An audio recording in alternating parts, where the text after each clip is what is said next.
so excited to be here today in Lima to talk to you about artificial intelligence, foundation models, and generative AI. I think everyone here has probably noticed that AI has done a lot of breakthroughs in the last few years, not least with ChatGPT, but also in many other forms. So the purpose of today's talk is to understand what happened, right? What in our research in AI changed that allowed us to make all of these advances. And then the second talk will be about the consequences of this, right?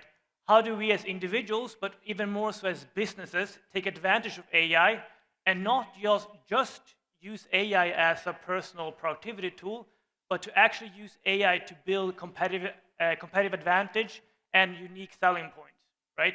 To build moat.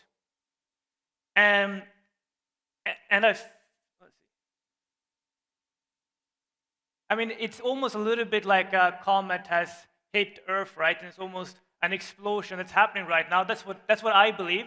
I think it's going to be a lot of extinction happening in the business world. So it's going to be important as well to think about how to use AI to survive, but also how to leverage AI to build additional competitive advantage.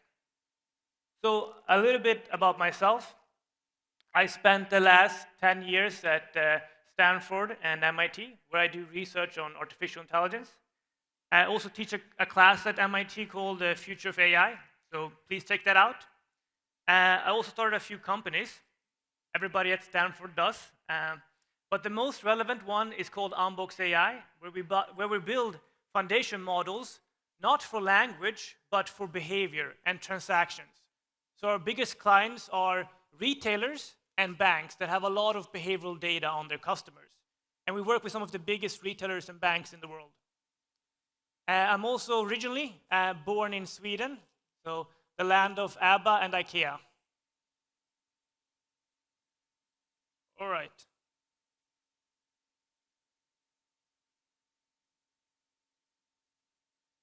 All right. So what was the breakthrough, right? What was it changed in the research community that allowed us to make all of these breakthroughs? Well, a really good way to think about this is to use ourselves as a reference frame, right?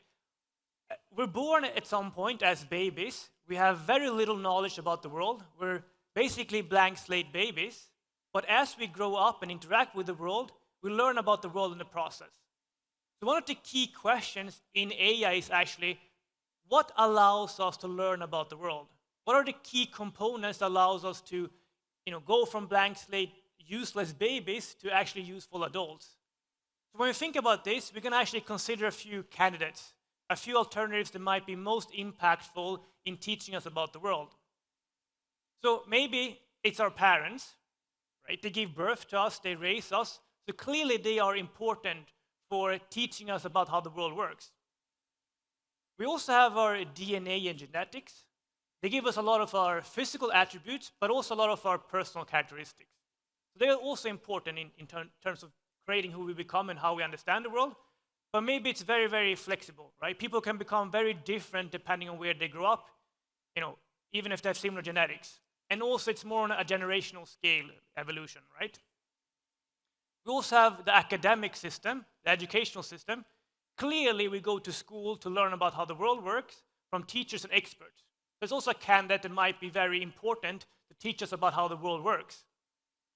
Lastly, we might have more of our, let's say, immediate environment and our emotions, right? We all have different goals. We want to be loved, we want to be successful, and we optimize those goals in our environment, and we learn about the environment in the process. We learn about how different things in the environment allows us to achieve our goals. But we can split these things apart. So these parent-child relationships, you're learning from an expert or a teacher-student relationship, that's called supervised learning. Somebody that knows how the world works, put the world in order for us so we can learn from them, right? There's supervision, therefore supervised learning. On the other hand, we have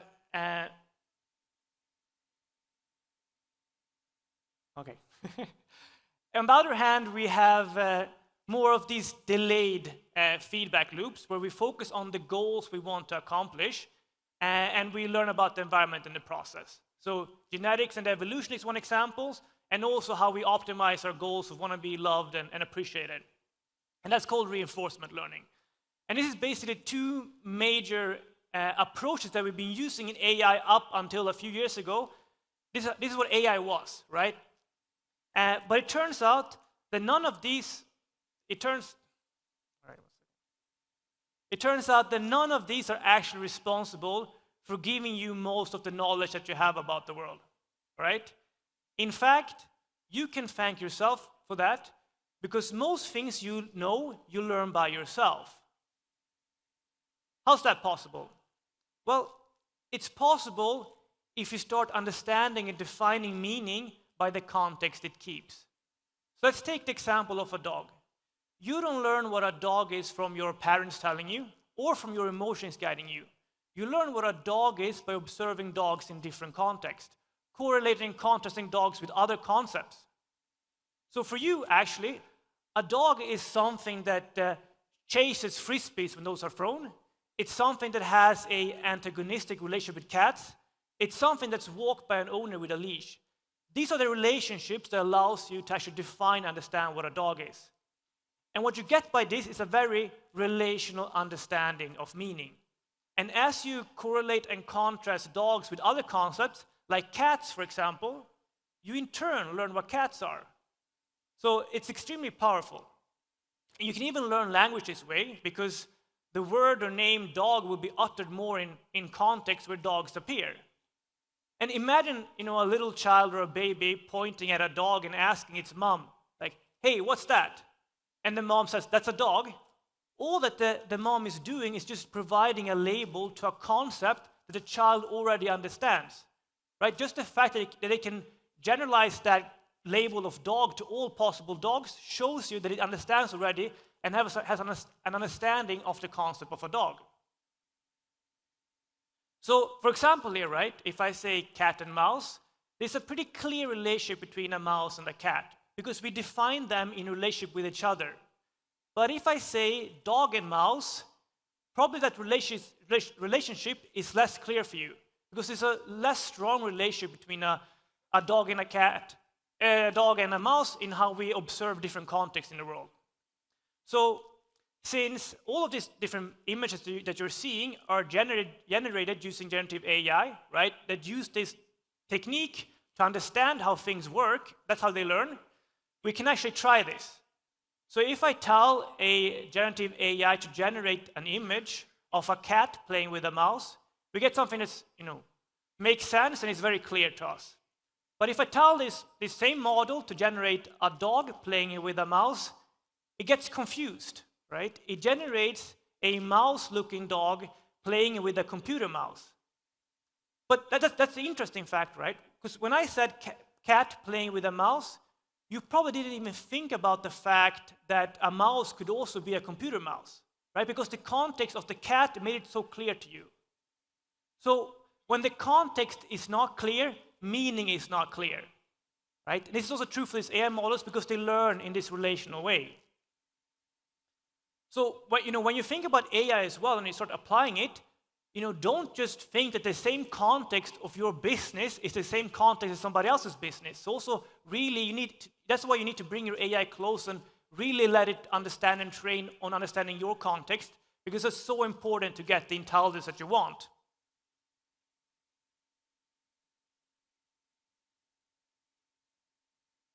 All right.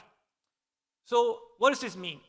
Well, this means that the more relations that you're able to understand, the better understanding you get of any of those concepts.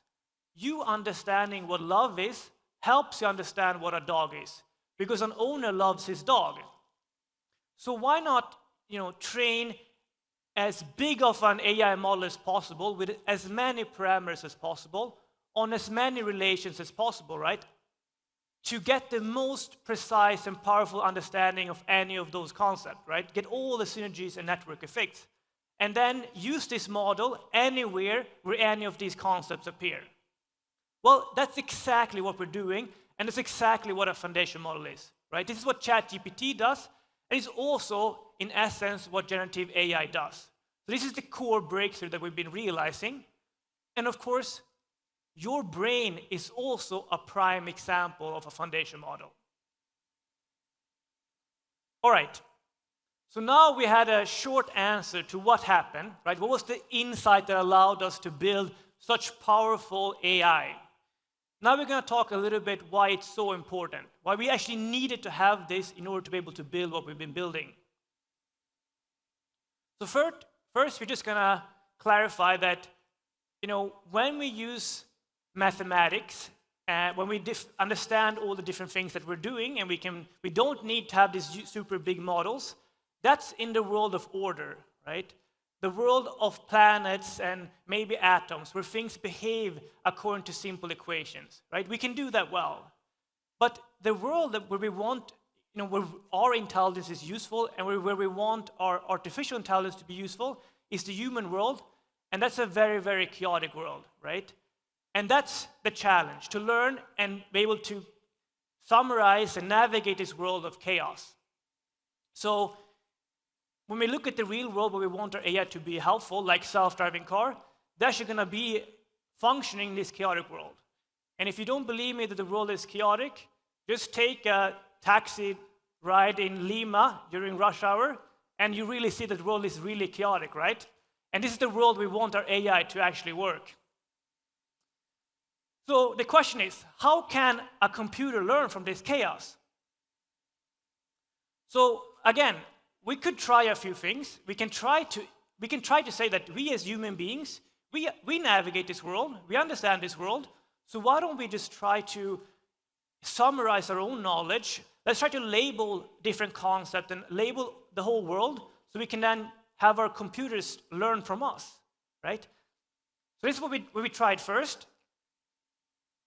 And this is, again, supervised learning, where we as experts label the whole world. But of course, it has huge limitations. This scales with the number of labels that we're able to create. So it scales with human experts. And also, can everything actually be labeled? Can love be labeled? Right? Maybe the world is not that categorical. So it turns out that when we actually try to do this, by itself, it doesn't work and it doesn't generalize. Right? For example, we'll always reach a point where we have not had enough labels. So we'll reach a point here that maybe we have labels on dogs and cat, but the world is not that categorical, so we'll see a very cat-looking dog, and the model will be confused.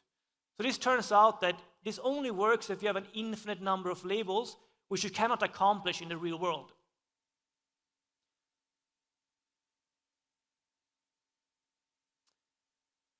Okay, so then we can also try to say that we're going to do the opposite. We're going to give as little information to the computers as possible to learn from, and then we'll see what happens. And we're just going to say, we as human beings, we have emotions, we have desires, we have goals. So let's just only encode those goals to the computers. So then it has to optimize those goals and try to figure out how everything relates to each other in the process. So yeah, of course, this is reinforcement learning. And here I think it's actually so difficult to imagine what it means to be a computer that has no understanding of how the world works, right? That you're a blank slate baby that has no understanding of how the world works at all. So if you, let's say, you're this computer, which is basically a baby, and you're supposed to optimize a goal. Let's say you want to become less hungry because you're hungry. So you're somewhere, you're a baby, or you're a blank slate, and you want to become less hungry because that's the feeling that you're feeling. So you have no understanding of how the world works. So you just randomly pick something that you're experiencing and try to understand how that relates to your ability to become less hungry. So let's say you just pick the moon, and then you'll spend several hours, because there's a delayed feedback loop, right? Try to understand how the moon makes you less or more hungry, and then to try to explore how that correlates, and you'll die, unfortunately, way before you make any progress. So it's so hard, right, to understand, there's no prior knowledge. So this is actually what happens, right? Let's say you want to teach a car to drive from a location to your home. But if this car has no prior knowledge about the world, it doesn't even know where to begin, what to focus on, the moon, whatever. Maybe, but even, let's say by sheer luck, it starts focusing on concepts that are actually very relevant. let's say that the car starts focusing and trying to understand how other human beings affects its ability to drive home. Great, right? But we still cannot afford to hit thousands and thousands of people before we make any progress, right? Before we learn anything. We can't afford to crash 1 million times before we realize, what we're doing. So it's really too expensive. And it sounds ridiculous, but this is actually how difficult it is to train these AI models using reinforcement learning from scratch. Right? Imagine putting a baby at the steering wheel of a car, and then when it reaches home, you give it a candy, right? Let's say just by sheer luck, it's able to actually drive all the way home, and you give it a candy, and then you say like, great, now do it again. And this is actually how difficult it is to train these models, and it only works in really, really restricted state spaces like chess, right? But the real world, it's so complicated, so many different options and concepts, so it just doesn't work. So what we realize here is that we actually need to have a basic starting point, a basic world model of how things work, and we need to be able to get that by just observing the world. Because we cannot rely on experts because it's too expensive, we don't have enough of them, and it doesn't work. And we cannot rely on actually trying things ourselves because it's too dangerous. So we need to be able to just learn from observing. Again, we do this, and we're able to do this because we can define meaning by the context it keeps. Right? So a quick recap. The world that we want, that we are useful in, and that we want our AI to be useful in, is a chaotic world. And it's a very difficult world to learn from, and we cannot rely on human experts, we cannot rely on reinforcement learning, so we have to rely on this foundation model generative AI way of learning, which is learning from observation in a relational contextual way. Okay, great. We now know what happened. We now know the insight that allowed us to build this powerful AI. So let's now talk a little bit more about what are the consequences of these insights and breakthroughs, and what does it mean especially for businesses.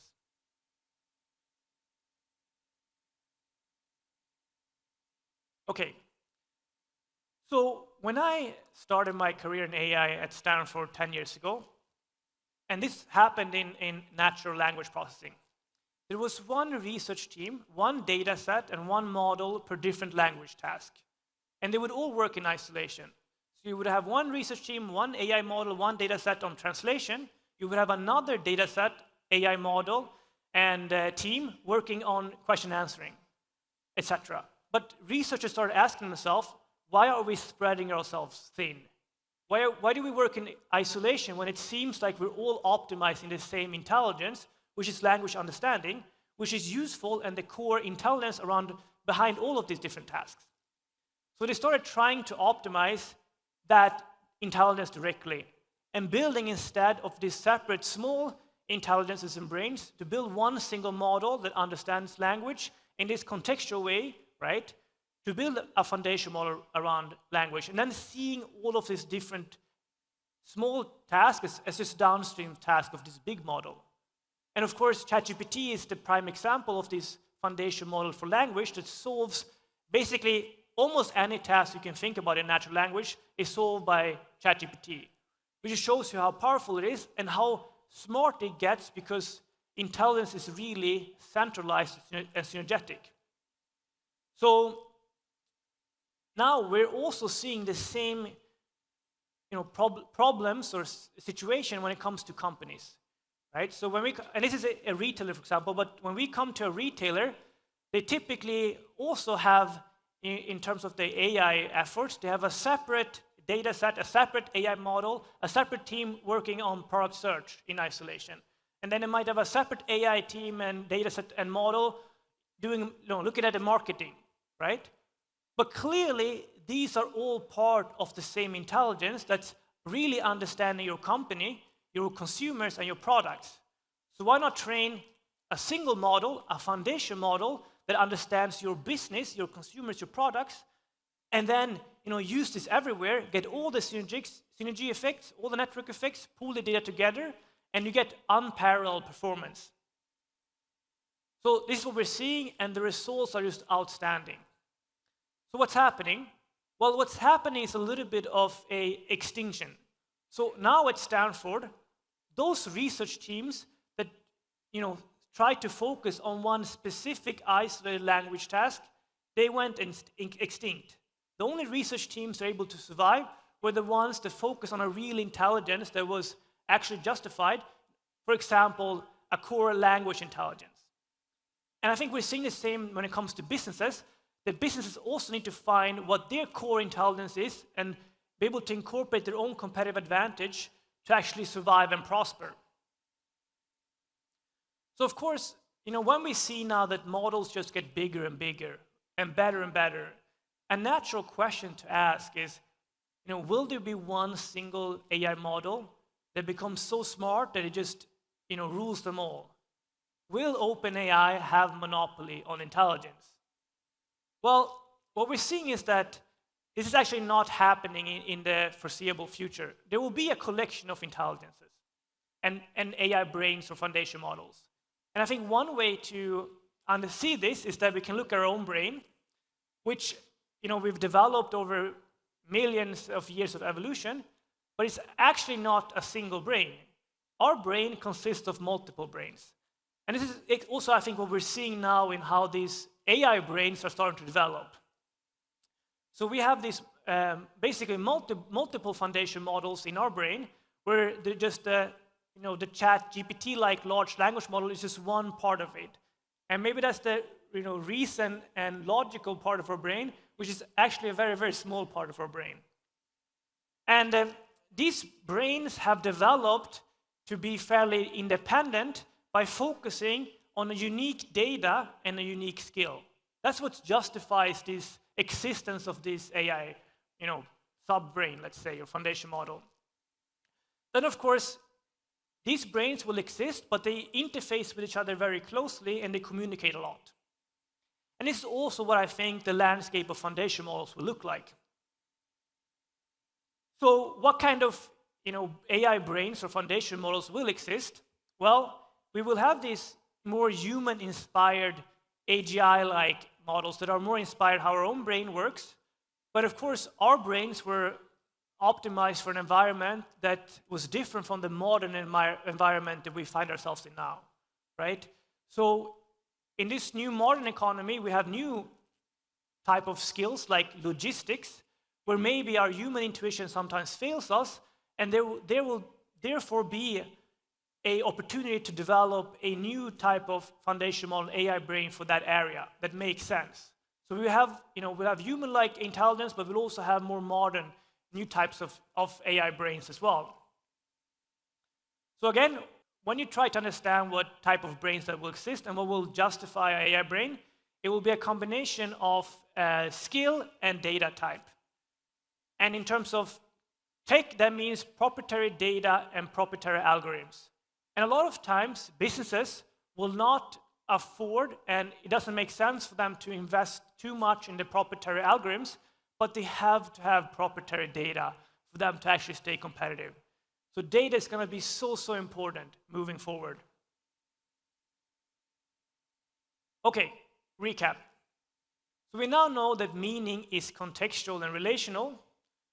So foundation models is what we get from this process of learning in a contextual, relational way. And these are the brains that we talk about, right? Foundation models are the brains. They are very, very big in general, but there won't be one single foundation model to rule them all. There will be a collection of them. And the AI brains that will survive here and prosper will be the ones that have proprietary algorithms and proprietary data. Okay, so let's talk a little bit more how that will look commercially, or how I think that will look commercially. Right? These are early signs. I believe that while a company will interface with many AI models, every company will rely on one core intelligence through one AI foundation model that will allow it to structure and encode its competitive advantage, right? So this brain will be its existential justification. It will be critical. And again, of course, you will interface with a lot of other types of foundation models, but for you to be competitive, to have a competitive advantage and a unique intelligence, you need to incorporate that into the foundation model that is the closest to your core business, and really build a moat and defensibility and competitive advantage in that model. And again, other companies that will survive and prosper will do the same, and you will be able to interface with these other type of models. So if you're not Google or Amazon, a lot of times it doesn't make sense for you to build a foundation model or brain from the scratch up, right? To build all the algorithms, etc., and do all the training. So there's going to be a lot of shared AI brains. So it's interesting to ask as well is that, how can we understand companies and industries by now looking at what type of intelligence or foundation model that they are leveraging and incorporate their own data and competitive advantage. So again, there will be, every company will have to have a brain, right, an intelligence, and it has to be sufficiently unique for it to actually be competitive. But there won't be, there will be some kind of collaboration where somebody will provide some technology that you can, and intelligence, you can incorporate your own data. So there will be like, some core models out there that you will leverage, incorporate your own data, and then will use. So if you look at how this is starting to look for industries, for example, if you are a publisher, like Wall Street Journal, or if you're a legal firm, then most of your data and your know-how is in text-based data. So then it does make sense for you to incorporate and leverage mostly a large language model to incorporate your own secret sauce and really structure your intelligence. But if you're Walmart, for example, then your core competitive advantage and your business is not in text-based data, it's in billions of transactions of how your customers are acting in your stores and in your channels. You need to be able to fully leverage that data, which is that's your secrets, right? You need to be able to fully leverage that into your AI models. So then you will not rely, at its core on a large language model, but you will rely on a large behavioral model that really understands human behavior and that you can incorporate your own data in to really understand what your customers want, what products they want, and when. And so on, right? If you're a bank, maybe that's a Financial Times series model that you need to leverage and incorporate most of your own data to stay competitive.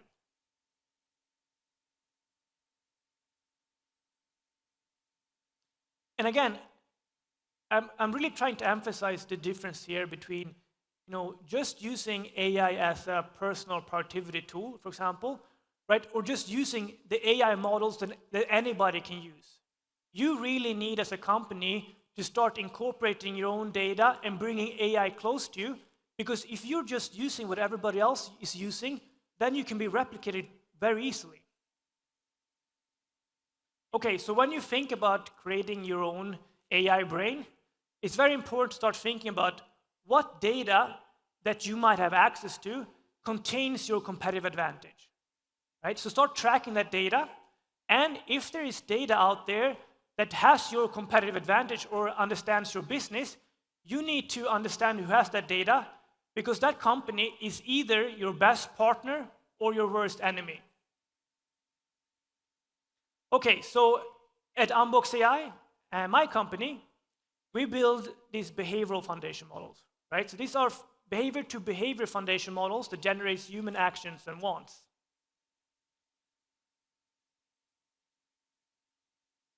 So for example, we're big in retail.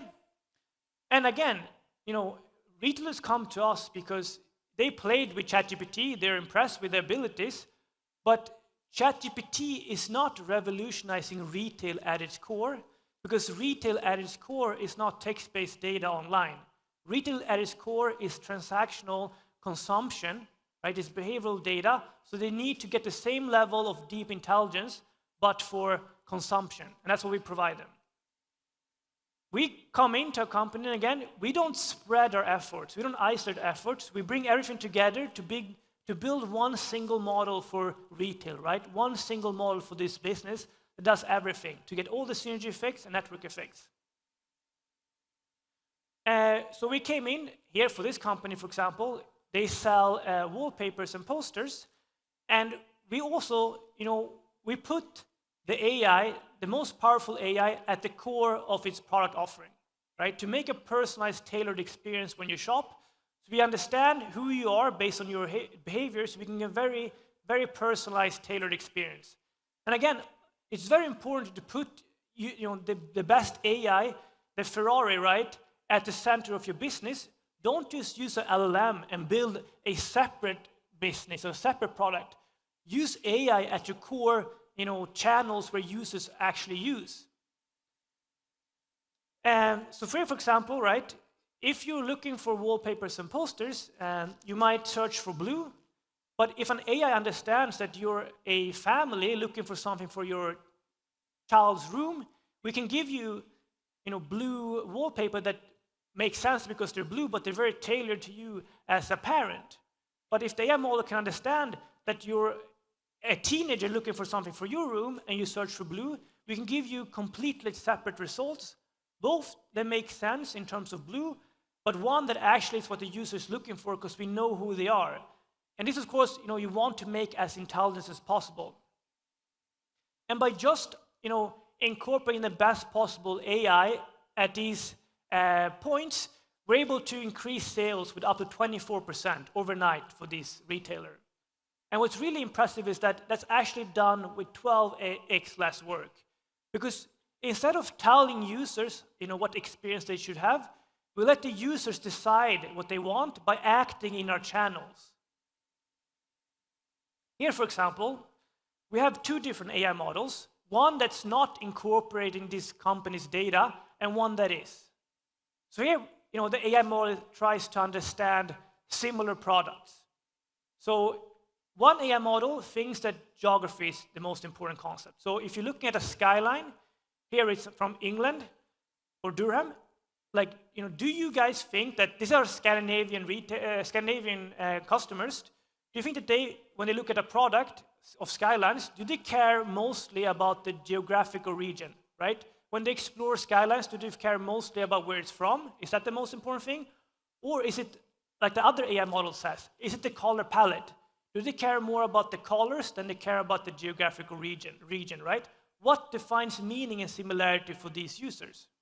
Both make sense, but one misses the mark completely, and one is exactly what these customers want. So it turns out that for this retailer, their customer care much, much more about the color palette than they do about the region, which gives a completely different experience for them.